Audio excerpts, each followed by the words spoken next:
Oh, welcome back to the Spread Effect Show. This is an intro where I'm wearing the same t-shirt as last intro, but maybe not because I might show these out of order. And I don't have extra shirts to wear, obviously. I will look stupid in that. Alright, seriously, this interview is very interesting because it's not with a guy who's an SEO. I talked with my good friend John Hall, who is the co-founder and CEO of a company called Digital Talent Agents. They're a digital talent agency. What is that? Well, it's kind of something that fits around the whole world of SEO, social media, PR, in an intersection of those places, but it really doesn't have anything to do with SEO. But I think the tactics that they use to promote some of their clients are ones that a lot of SEOs would find interesting, and that's what John and I talk about. So basically, this company is less than, what, a year and a half, 2 years old maybe, and what they do is they help experts get content published in high-value authority publications, whether they be online or offline. So think about possibly a professor of something getting his name out in articles in a local paper. Think about a blogger who wants to expand their role as an authority and get featured in Fortune magazine or Forbes. Now, they're not all that high-end, but John goes into detail about how they help clients of all different shapes and sizes, and really clients that they weren't even entirely sure would fit this service have kind of become core groups of clients for DTA, Digital Talent Agents, in the last year.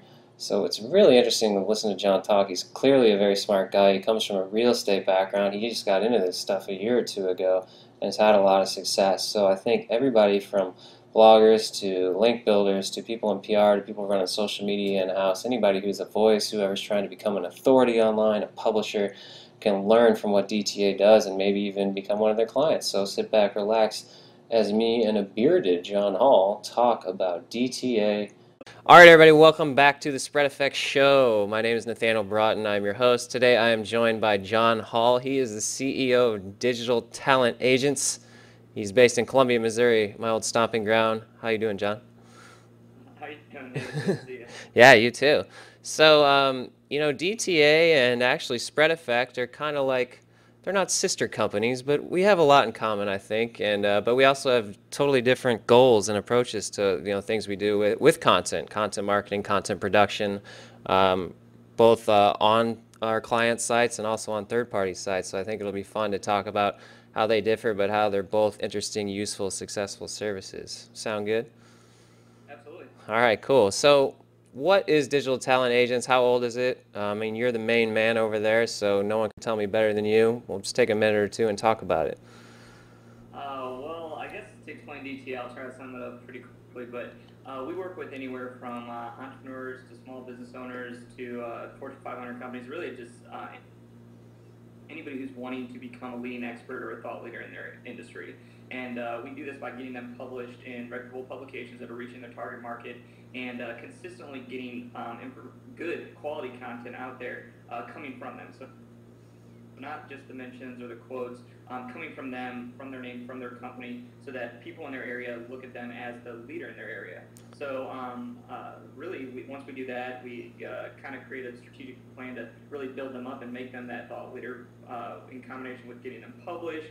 Then we'll start doing awards and lists, doing different things to really make them stand out and be the authority in their industry. So I guess that's the quick elevator pitch. I mean, one of the things that people like is that we're called digital talent agents because we assign a talent agent to each client, and their job is just to basically be like a brand advocate or like a extension of their team. So it's kind of cool that most clients like that they have a talent agent that they can call at any time to help get them content out there, help make them a bigger deal, help build the credibility of their company. So it's kind of an interesting model, and people tend to react to it really well.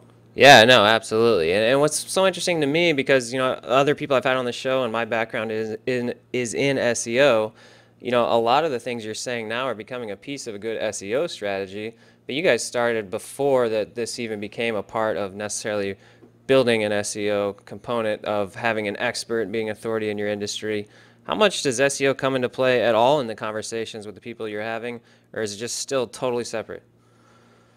Yeah, what's interesting is that I mean, when we started DTA, I mean, in no way were we going after the SEO side of things. I mean, when we go to publishers, it's really valuable that we form a relationship with them because we aren't just a PR agency trying to make the reporters right for our clients. We're not I mean, really, our main thing is to deliver what they want, and that's expert quality content coming from the experts. So when we go to them, I mean, we say, hey, we're here to deliver quality expert content, and that was the point from the start. Is that that's what we're giving to these publications, and that's why we're able to really form strong relationships with them. And now the SEO world's kind of changed. I mean, really, I mean, one of the reasons why we get along with you guys, I mean, we have a lack of SEO friends because there's a lot of shadiness out there with SEO. And one of the reasons why we get along with you is because you value the quality of the content. And so, really, when it comes to SEO, it's like, all right, well, we know that our number one goal with the client is thought leadership, really building someone up as that leading expert. And SEO comes into play in that you're earning the links by getting quality content coming from you, out there, and not just fitting in a link that doesn't belong or being this really obscure link. It's more of, hey, we're earning our expertise, we're earning our web presence, and in the process, we're actually having a huge SEO benefit by getting quality content coming out there from you. Right. Yeah, absolutely. And it's interesting to me how, I mean, you can almost see like it was gonna happen because so many people in the back in the day with SEO, it was like just too easy to be hidden in your basement behind a keyword stuff domain name and not be a real authority. But being an authority is what has always mattered in any business, being a voice of reason, someone who's respected, someone who's seen in these publications. And it's circling back to SEO, and it's kind of cool actually to see. One thing, I mean, because I talked to you and Brent when you guys were kind of launching DTA, how have you been so successful at getting content into these really reputable publications? I mean, are people just really hungry for actual good content, and that's where the conversation starts, and that's what's made it easy, or what's really happened? Yeah, I mean, what's interesting about that is when we go, I mean, we have great relationships with any publication ranging from a Forbes or Washington Post all the way to the Atlantic to the small niche blogs like a young entrepreneur or great blogs or like under 30 SEO and that sort of thing. I mean, we have great relationships with them because we kind of have this trust where we don't try and fake people. We don't try and say, oh, hey, like they should be in the Atlantic, they should be in this publication if they shouldn't be up there yet. Our strategy is we want to do it the right way, and we get them published in basically all the niche publications first, so that they kind of cover the lower level and get that engaged readership where there's a lot of value getting in that readership. Then the next level is the mid-tier sites where we hit those all, and we actually earn it so that when we do go to a major, whether it's a Yahoo or Mashable, they know that we are actually bringing them someone who's earned to be in that position. It's not this fake person who, I mean, there's so many like fake experts out there. Well, what we do is we actually do it the right way, and we don't try and jump the tiers, and we want to start them out small, leverage them up, and actually create a process so that it makes sense for them to be at that level at the right time. Yeah, that makes a lot of sense. And also, okay, so how do you guys, start with someone who has absolutely no online presence whatsoever and is in like maybe a weird niche or is maybe like a professor of something obscure at a small university? Where do you start them out at? Are you finding new niche blogs to put them on or using existing relationships? What's your like initial 1 to 2 month thing to start building them up? Yeah, something that's really funny is when we started DTA, we were like, oh, okay, we're going to be dealing with entrepreneurs, in like serial entrepreneurs and then different people in this area. And one of the reasons why we had such growth and success is that we tested out and found out that we had clients from all over the place. I mean, it was like, I mean, we have a person who specializes in generators. We have anywhere from we had a winery contact us to represent that. Actually, in the office, we just had a granite specialist in installing countertops. So it's interesting to see that really anybody, like, I mean, we kind of fit any industry. And so my advice to people and your kind of listeners here is that it doesn't matter what industry you're in, you're an expert in something, and there's an audience out there for you. And so there's sites, I mean, all over the place. I mean, we got healthcare. We found all these great sites. And for example, we got a client published in the Atlantic one time. And he was like, great. And this is kind of the credibility part. You've been in the Atlantic. Well, in that case, he actually didn't have a crazy great result for getting more speaking opportunities, actually some of his goals there. But when we talked to him, we said, hey, have you looked at hospital impact? I mean, the Atlantic is a great publication. It absolutely is, and it's one of the most credible out there.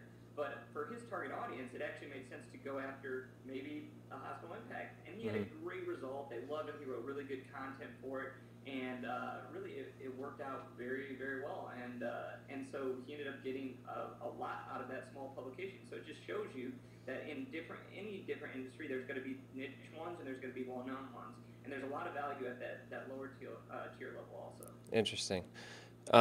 So have you guys had any problems like scaling this out? Because there are only so many Forbes and Atlantics out there. Like, where are you trying to go in the next 6 to 12 months to make this grow? Or maybe is this just one aspect of what you're trying to do and you're going to bake in other services? Because it's certainly a great hook to get clients. I mean, it's worked great early on, and I see the value in the service, and I know you guys are doing a good job.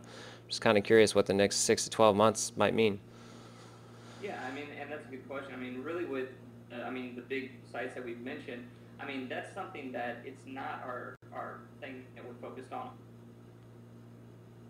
all the time. Like I said, we're looking at these publications, and there's thousands of them out there that have great readership. So Uh-huh. I mean, it's scalable fairly easy. And then what we're going to do, I mean, just to give you a heads up on the direction we're moving, is that in the future, I mean, brands are going to be huge. So like, if you're an expert in mobile apps, is it valuable to get on Apple's or Microsoft's blog? Yes. If you're a contributing expert for a brand like that, there's a lot of advantages there. So I mean, fortunately, we've been able to scale fine with all the different niche publications and medium-sized publications, and really there are a lot of large ones out there too. So we haven't ran into that, but the next step is, okay, well, let's start hitting brands too, so that they can say, oh well, I'm a contributing expert for this publication, I'm also a contributing expert for Nike and Reebok and different things like that, so that it kind of is a when somebody looks at someone's profile or looks at them, if they're credible, if you have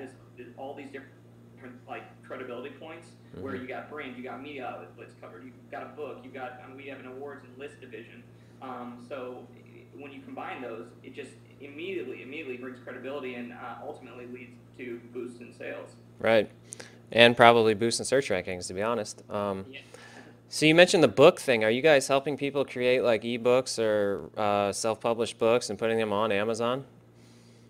I mean, that's the direction that we're going. But to be honest, we're just very very good at getting doing the online publications and that. And so like I mean, we'll do it on a case by case basis, and we have partners that are very good. But Mm-hmm. I'm always from a standpoint, if you aren't, I mean, you want to work with the best. And right now we're not the best at doing books for people. Mm-hmm. So case by case basis, we'll do it. We have a partner that is the best out there, and so yeah, I mean, it's worked out well to just kind of focus and be a very specialized niche in this area, and that's what I think we're going to keep it for a while. Cool. Yeah, I mean, the brands thing makes a lot of sense to me. I mean, brands are certainly becoming publishers in and of themselves. And, if you can align your persona or your name with that brand by publishing in the area where they publish or having them, when they publish, mention you, I think that's going to bring a lot of new credibility, and it'll be certainly an avenue of growth. I mean, that kind of makes me think about just Facebook and Twitter in general. How much do you guys get involved with the clients' social profiles? Are you taking those over as well? Are you just coaching them to ensure that they promote their content that you're helping to publish, and explaining to them the benefits of building that social profile? How does social mix into this, particularly with the client's own social accounts? Oh, well, I mean, social is going to be, I mean, especially in your area. I mean, you know more than anybody how, I mean, social influence is starting to be a big deal with Google Plus and all that stuff. And so, I mean, from our standpoint, I mean, we aren't an SEO company, and so we don't try and coach and say, this is why how you can get in the rankings. That's why they call you rather than us. Right. But what our benefit is that we know there's a huge SEO benefit. So what we're going to do is try and hit the basics so that they get the majority of the value without, like, when they go to strategy, that's, like I said, when they call, guys like you. But with us, what I would say to a client is say, hey, okay, now we have this content, okay, a typical company might say, here, you got placed, there you go, happy birthday. It doesn't really matter. Like, at that point, what matters is what you do with that content nowadays. I mean, yes, the placement can be great, but you get most of the value afterwards. Sure. So if you want to bring it, social, I mean, one, consistently re-engaging your audience with content, it's awesome. Like, I mean, one of the reasons why we convert so much on sales is because, I have this network, my salespeople have this network that we keep re-engaging by getting content out there that they're remembering, oh, wow, yeah, John Hall and DTA still this out there. I need to reach out, and they start coming to you because you keep building this network. So it's valuable on the channels of actually building your social network by getting good content, and also, I mean, your name, spread effect. I mean, there's a huge spread effect with social media. I mean, I had an article that went viral, one of my Forbes column articles, got 6,000 likes on Facebook, just like that. And I mean, it literally happened in like a couple hours. I mean, if you're talking about actually creating a brand and creating yourself as an expert or thought leader, I mean, getting quality content across social networks and having people actually, I mean, social influence is going to be huge for whether it's rep management, SEO, or just getting your name out there, getting your name in front of people and positioning yourself as that expert. It's enormous. So yes, I mean, what we would tell a client is that, hey, now let's share this with your social networks. Put this on your LinkedIn account. I mean, sometimes it's as simple as put this on your LinkedIn account so people know you're a contributing expert to the site. Mm-hmm. And then also, Google Rel author tags. And if you want to use this, another common thing is, hey, like Google's going to be taking over. Well, I mean, you can get into with SEO on Google, but they seem like they're pretty biased on what they're doing with drawing people to Google Plus, and there's a lot of influence going there. But I mean, what I would say is, Rel author tags. Look at them. If you want to I mean, one of the biggest things I think is great is once you get content published out there, then you put it on your blog or your site and say originally seen in, and either do a summary or a rel canonical tag, because you don't want to be dinged for duplicate content or anything like that. But we covered those bases, so we're very good at like maximizing the value. But when it comes to strategy and things like that, that's when you go to someone like you guys. Right on. Okay. And that's one thing I wanted to talk to you guys about is just basically practicing what you preach. I mean, you got me?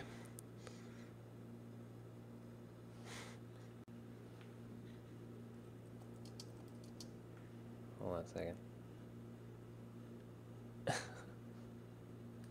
Kind of breaking up, isn't it? Yeah. Let's try, let me call you back. All right. What is with this internet connection? Sorry, I switched internet connections, so this might be better. No worries. This is so annoying. I'll wait for your video to come through, and I'll just merge these together. Gotcha. Am I covering things fine? No, yeah, absolutely. I want to go seg right into talking about, like, I love what you were just saying about how you guys are promoting yourself using the same tactics that you're using for clients. I mean, Oh yeah. that's a huge. All right, we'll just start right now. I got you back. Cool.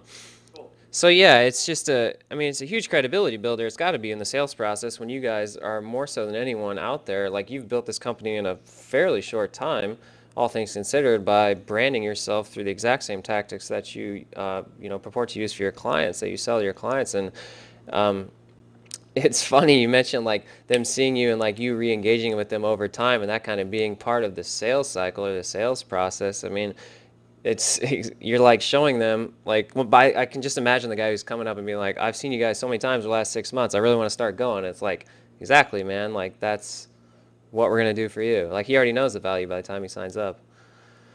Yeah, absolutely. I mean, just to give you a little history on, I mean, TTA, I didn't jump in, but we're only about a year old, and I mean, we were 3 employees, back a year ago. Now we have 40 people on staff total.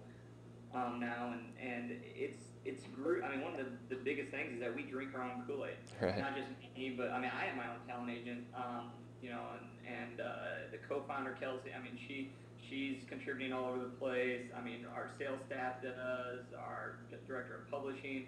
I mean, we all drink our own Kool-Aid. And just to give you an example of me as a success story, I mean, my background, and that, I was in real estate for years, and people would do certain things with different, with certain experts just because they were credible and just because they knew them as an authority. And so, I did the same thing that we do with our clients. I went through the process where exactly how I explained it. Started on niche, small blogs, and kept working my way up. I had a talent agent assigned to me, and now, I mean, a year ago, people weren't returning my calls. Now I'm a Forbes. I have Forbes column. One of our advisors was the executive director at the Wall Street Journal, and this was something that I mean that wouldn't have happened a year ago. But the thing is that people see. I mean, it's all about perception. They look and they say, "Wow, this guy contributes here. Wow, this great content. They've got this support. They've got this list." I mean, once they put that together, it just people are drawn to you. So I mean, I was telling someone today, where do most of our leads come from? And they actually come from usually introductions from people knowing one of the either sales, me, the co-founder, one of us, and we probably all get around. I mean, I get about 2 intros a day from very high conversion, like people saying, "Hey, these people need your service," and they usually sign on. So that's where I would say that we get, a ton of our business in is because we drink our own Kool-Aid. We're able to convert higher. We're able to do bigger deals.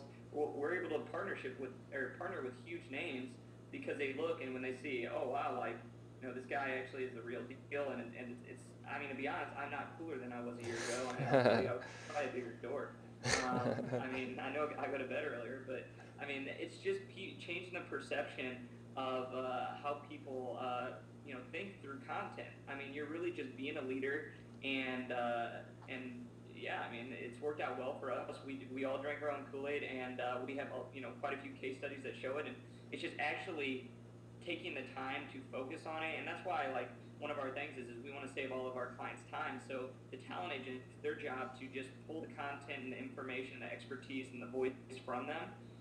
So like we'll either interview, send 4 or 5 questions, but my advice is whoever's out there, write stream of consciousness. Don't worry about the grammar, spelling. I mean, that's the thing is we want our people to be passionate about their expertise and what they talk about. And if they're sitting there worried about what every sentence says, it's not going to come out the best.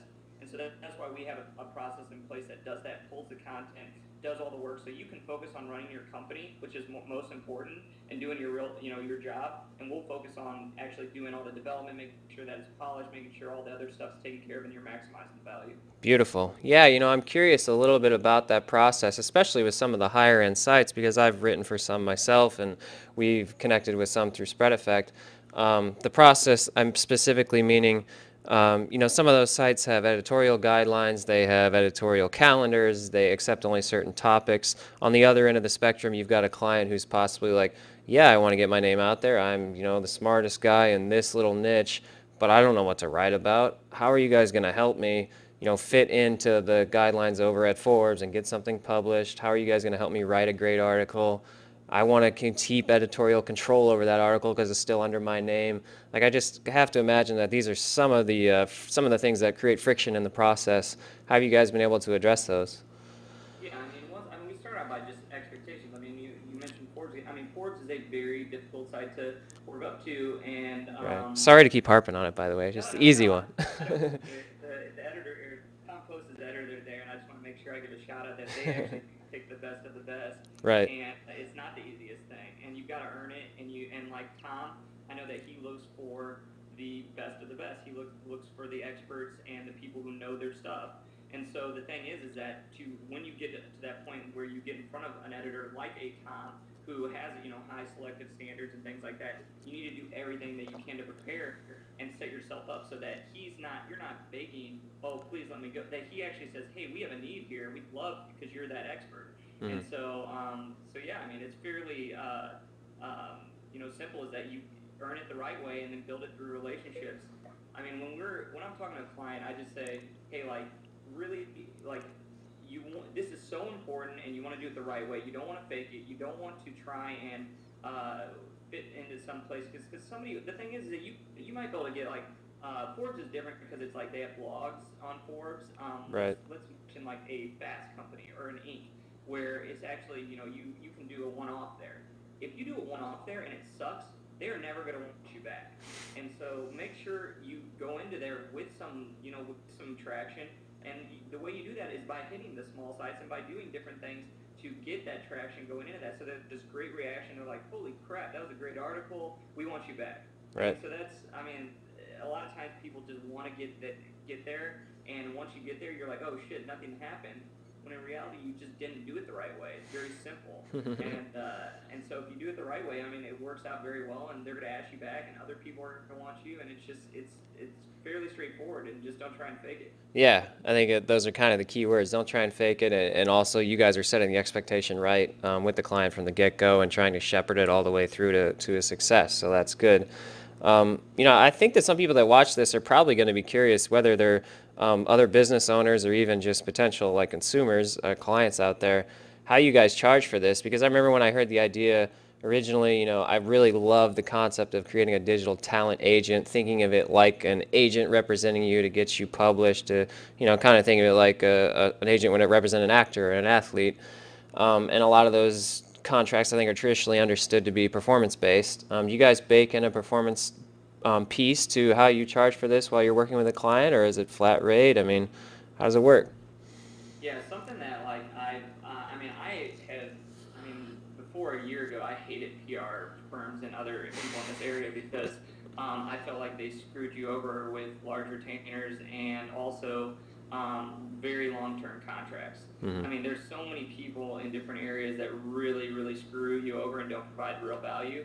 So I wanted to get away from that. So we don't do the long term. We don't do year, 6 month. We work with a lot of startups, and we work with a lot of people who they're really, I mean, they want to see the value, and so we do 3 month contracts usually on automatic renewal. So it's more of, and I would say that if somebody wants you to sign a year in the PR realm or anything in this, I would try and find someone who's not, just because I mean you want to test it out, and so we want people to have those checkpoints after 3 months. Are we still really going the way you want? Are we actually positioning you right? Are we helping you reach your goals and things like that? So that's the contract term length. On the side of the client's paying. I mean, they're paying. What we're doing is we're doing everywhere thing. I mean, really, all they're doing is sharing their expertise in a stream of passion or stream of consciousness way.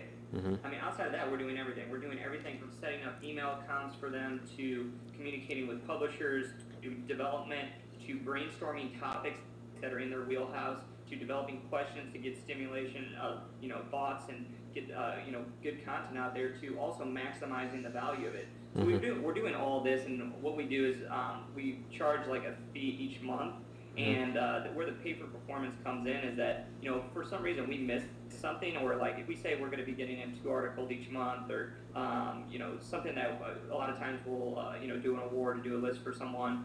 If we don't deliver, then we actually have like something that's like, it's kind of our pay for performance model, is that we'll either make it up to you or we'll refund money. And Gotcha. so that's very, very rare in the capacity that when we say we're going to do something, we do it. We don't just say, hey, we're working over here, because I've always been a person that, I mean, it's like the culture here. I mean, I don't care how many hours people work. If they provide value, then I don't give a shit. Right. And the same thing should be with clients. I mean, they should be more. I mean, I could say that my talent agent worked 40 hours for you last week, and it doesn't really matter to me. I mean, all that matters is what did they get? What did that talent agent do? What did we offer them? And that's what we want to provide. So I mean, that's something that I've always lived by, is that you should pay for value, and and yeah, it's kind of in the way we do business. Right. Yeah, and I think that's certainly a mentality that you and I and Brent and everybody share. So that's probably one reason why we get along so well when talking about business. You mentioned traditional PR agencies, PR firms out there. I'm curious to hear a little bit more about your experience. Kind of, I mean, in some ways you are a PR service. How do you see yourself compared to those guys? And you've kind of already gone into that, but do you see them maybe coming more towards your strategy, or are they pissed off the DTA exists, or is that world changing? When I think about it in general terms, I feel like the service they provide and how they charge is shit, and like this is more of the future. I don't know, like, I mean, you're totally in this every day. What are your thoughts on that? Yeah, I mean, we partner with PR firms, so we're actually like a lot of times. I mean, there are good ones out there, so I don't want to feel don't just bragging on them, but I just had some bad experiences. But Sure. the thing is that we're a very specialized area, and so we partner a lot of times where PRs, they don't have this capability, or they're not as good at it, so we do it for them. Mm-hmm. So there's just disclosure, we do partner with quite a few, but really I see everybody kind of coming towards this realm. The way we're trying to do is that we're trying to almost combine marketing strategies. All right, I would say there's social media, there's SEO, there's rep management, there's content marketing, and there's thought leadership. Content marketing and thought leadership are the main things we're going for, Mm-hmm. but there's also huge benefits to the other ones that I mentioned. And so I see that people like, in the PR realm are going to say, wow, like actually there's a huge benefit to getting expert content out there because you're not only, I mean, before we were just going for rep management purposes or for this purpose, but now you can kind of kill all these birds with one stone. Mm-hmm. Where I see the future being a lot of combining, marketing strategies. And I mean, it's like with you guys. That what I like about Spread Effect is you guys see that too, and you're catching that before. I mean, you were in the SEO area, just doing very well, and you're starting to see the trend of how valuable the content is, and a lot of times, I mean, the PR firms are going to have to think the same way. Is that they're going to say, hey, like, I mean, really, what is the best way we can provide value and where our clients can really get a lot of benefit? And the reason why we're very specialized in this one area is because this is the where we just saw the most benefit. We saw that you could hit a bunch of marketing strategies and hit a bunch of budgets at the same time. And we have some clients where we fit in their thought leadership budget, their content marketing budget, their reputation management budget, and their like PR budget. And so I would say that the future, like the way I see the future of marketing going, is that it's going to be combining strategies rather than, I mean, especially in the PR realm. I'm kind of addressing the PR question, but in this Sure. PR realm, I think that it's going to be combining the benefits rather than just focusing on getting one placement or getting a placement here or there. It's going to be how can we work these strategies together through this one vehicle to get all the benefits. Yeah, and I think a lot of the benefits are just going back to the actual key service that you guys provide is getting a great article published on a high value or a medium value publication that people respect, and then having it spread out through the social sphere, and that comes back to search, and that comes back to rep management. I mean, you guys, I think, are very well positioned for where those changes are heading. And it's not surprising to me that the PR companies would partner with someone like you as a vendor or as a partner, particularly because like you just have access to the distribution channels. You have the access to publish all this stuff. I think it's an asset that we have here at Spread Effect as well. It takes a lot of hard work, and you can't fake those things to be able to publish at great places or have the trust or the relationship with someone who owns a site or edits there. So yeah, I think that's a good thing, and a lot of something that those companies aren't going to be able to build because they're so far behind or so far stuck in the past. It takes a while. I mean, building these relationships. I mean, one of the things that we value over everything is our relationship with media outlets and publishers. And building this has taken like all of our efforts this last year. Is just doing everything we can to gain that trust that hey, we're here to give you guys good stuff, to give you guys good content, what you're wanting within your guidelines, polished. I mean, we're not shady in any way. We're not trying to pull something over your eyes. And so taking that, it takes a while. And so it's going to take other companies a while to develop that because they're going to be doing this other stuff that's not as very straightforward and transparent with the media outlets and the publishers, and it will take time, and they'll going to already have partners like us where it'll be harder to get through the gatekeeper. Sure, sure. Well, I wanted to wrap up a little bit here, and one thing I wanted to ask you about is I mean, you mentioned creating those relationships. A lot of those relationships come from face-to-face meetings. I know yourself and Brent are big networkers. What are some of the good events that you guys have hit this year? Because I'm always curious for the ones I missed, and also, what are some that you guys are hitting in the next couple months? All right. Well, for like, I mean, I guess to get these relationships, the advice that I can give you is that like what I've learned about editors is that they're busy, value their time, they're good people. I mean, most of them are very good people, and they just are bombarded with shit all the time. Right. So the thing is that the way you differentiate yourself to an editor is that like, how can you help them out? And so keep that in mind when you're out. I mean, that's the first thing to think before you even go to these conferences is that how can I help these people out? Whether it's giving them something that they want with quality content that they're really looking for, or connecting them with something that they need, or just don't think that it's all about you and that you want something because it's BS. I mean, they know you want something, so make an effort to show that you care about building a relationship. For the conference side, I just went on a marathon, man. I went to Inc. 500, which was, I mean, that's a good one. They've got an awesome staff out there, and spend some time with them. They're good people. Impact 100 was a really good one. Michael Simmons puts that on. I mean, you have to be selected for that, but I mean, that was one I went to that was great. Bolo is a good digital marketing conference I mean, it was a great one to go to. I usually go to quite a few different ones. Underground Online Seminar that Yannick Siller puts on It's always fun to go to. You can go to Blog World. Media outlets aren't going there as much anymore. They used to go there a ton. But I would say that, I mean, a lot of those are great bloggers, and they're, really good niche sites. I mean, you'll run into people like, Pat Flynn is from Smart Passive Income.